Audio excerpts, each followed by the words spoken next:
Umaksyon na ang Customs Bureau upang ganap na masugpo ang rice smuggling illegal sa bansa. Ito'y sa pamamagitan ng binuong hakbangin na naglalayong lansagin ang illegal na operasyon ng rice cartel sa aduana. May report si Noel Perfecto. Hindi na magtatagal pa tuluyan na makikilala ang mga misteryosong tauhan sa likuran ng tinaguriang rice cartel na matagal na nagpapahirap sa pamahalaan.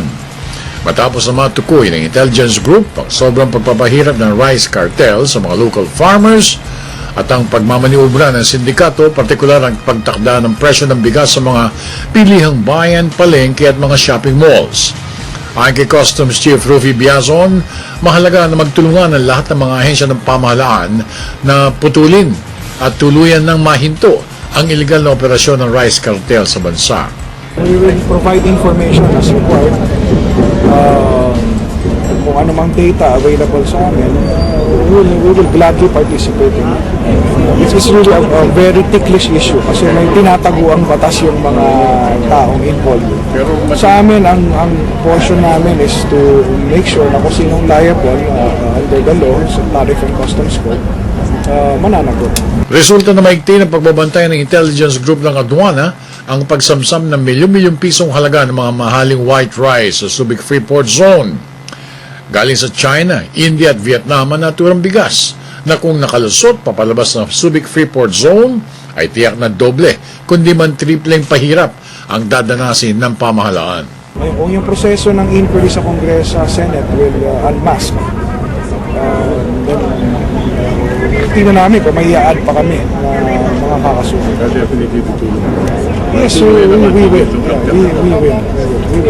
Samantala, 8.7 na milyong pisong halaga ng bawang mula sa China ang pinasamsam ni Commissioner Biazon. Salamat sa intensified monitoring ng ESDS Group ng Aduana. Ayon kay Deputy Commissioner Horacio Swansing, resulta ito ng pinalakas pang lalong kampanya ng gobyerno kontra sa mga sindikato nagpapasok illegally ng mga agri-products sa bansa.